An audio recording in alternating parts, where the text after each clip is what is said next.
Hello, friends. Vladimir Putin said he's not afraid of Ukrainian drones, and then traveled 8,000 kilometers away from the front line to talk to Russians about the weather.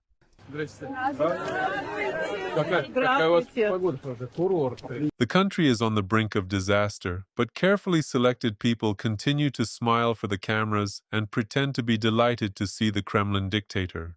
And now let's see how the residents of Novorossiysk are doing. Мне кажется, такой ночки, как сегодня в Новороссийске и вообще у нас в округе, такой ночи еще никогда не было. Было адски страшно.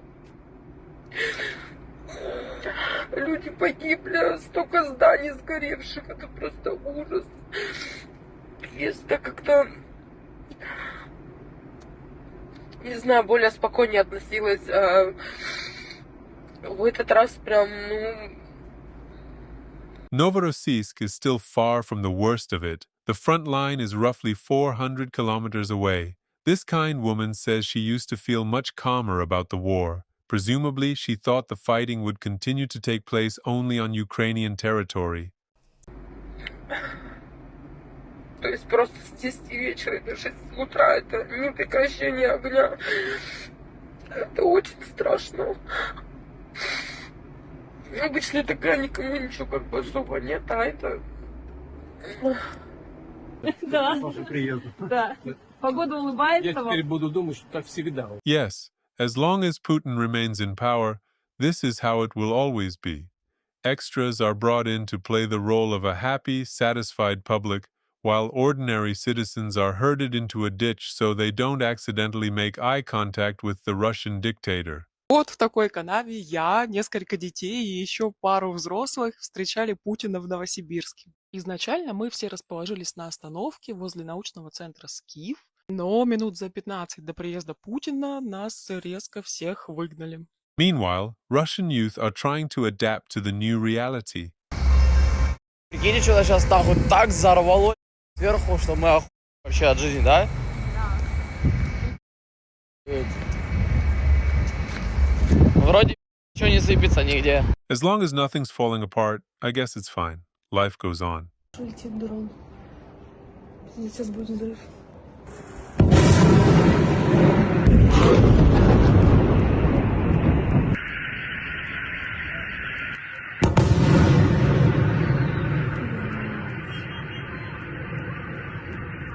While the more impressionable girls watch the drone strikes from their windows, others, more practical ones, rush to take a shower while there's still hot water.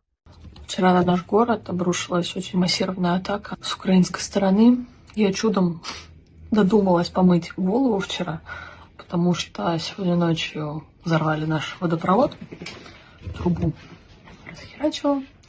У города нет воды, у кого не было еще за все годы войны. А в прошлом мае был сильный прилет, похожий на этот. Но этот не сравнится ни с чем. Я впервые положила ребенка в коридоре. И впервые была наготове, чтобы взять документы, детей, мужа и уехать в никуда. When Putin started the war, he planned to seize Ukraine in 3 days, or, at most, within a week. Now, in the 5th year of the war, his own people are ready to flee with nowhere to go. But there is a solution. Kremlin ideologue Alexander Dugin is suggesting that Russians move into the metro and build underground cities. Strangely enough, Russians don't seem too eager to dig underground cities for themselves. Instead, after every drone attack, they head out in search of gasoline. Ощущение, что в Москве опять начались большие проблемы с топливом. Не первую заправку Роснефти вижу с такой огромной очередью. На Газпроме тоже очереди. В общем, все это опять очень дурно пахнет. It seems this Russian is starting to suspect something. He can already sense the aggression and dictatorship in the air, but he's still clearly struggling to put it into words. Москва, улица Бутырская, Савеловский вокзал, пожалуйста. Очередь. Заправка закрыта, там, не знаю, бензовоз сливается. И есть куча заправок, где люди уже просто от безысходности бросают машины, машины пустые, уходят домой, но нету бензина, нигде нету в городе. Лукойлы, Тыбойлы, все пустое. Бензина нет нигде, заправиться невозможно. Очереди на каждой заправке минимум метров по 500. Поэтому сейчас куда-то ехать по России самая плохая идея. Every year, Russia lavishly celebrates its victory over Germany. To commemorate that victory, many patriots put stickers on their cars with slogans like, "We can do it again," and "We'll make it to Berlin." But the reality today is that they can't even get from one Russian village to another because there's no gasoline. Friends, now is the perfect moment to hit the like button. And don't forget to share this video with your friends. Thank you. But even if you manage to find some gasoline in Russia, don't celebrate just yet. The result may be very different from what you expected. Крым. Новая проблемка подъехала. Сейчас я вам ее озвучу. Если вы думаете, что это бокал с коньяком я сейчас держу в своей руке, то нет. Это бензин, который мы сегодня заправили на заправке. И почему я об этом знаю? Потому что вот мы его достали только что из бенза нашего бака. Вот там должно быть видно дно, а он вот такой. А настоящий бензин должен быть прозрачный. Ну что, ваше здоровье? Я настолько решила погрузиться в этот процесс, чтобы вам рассказать его подробнее. Вот бензобак, вот. И он такой вот, и здесь его вторая часть. То есть сейчас придется снимать вот этот полностью бензобак, сливать из него вот этот вот коньяк, менять полностью топливный насос, потому что он... Ну, в общем, конец. Ему наступил конец. War-weary Russians are starting to ask themselves, how much longer is this going to go on? Будет еще продолжаться, что мы будем жить по рации и слушать, а где летит, куда бежать, а куда прятаться. Почему мы должны бояться сирен, звуковых оповещений, птиц, которые летают, и смотришь, а если это дрон? И боишься. И боишься как и за себя, так и за своих детей, так и за родителей, за друзей, знакомых. Почему у наших детей нет детства, а у нас нету спокойной жизни? Those are very good questions. Let's give her a little hint. Мною принято решение о проведении специальной военной операции. Мне кажется, что уже все хотят, чтобы в мире был мир. If this lovely lady paid even a little attention to politics, she might be able to figure out who exactly in Russia doesn't want peace. For example, one of Putin's closest allies, Dmitry Medvedev, called everyone who opposes the war idiots. Посмотрите, какое количество придурков вынесло на свет Божий вот в этот очень сложный, драматический период. Придурков, ну, таких вот молодых, скажем так, в том числе придурков, которые, не понимая даже, чего делают подчас, ведутся на всякие посулы, деньги какие-то вшивые, или же на то, чтобы, так сказать, там где-то там среди сверстников сказать, что вот он против всего. Ну, это молодежи, естественно, часто свойственно, но проблема-то в чем?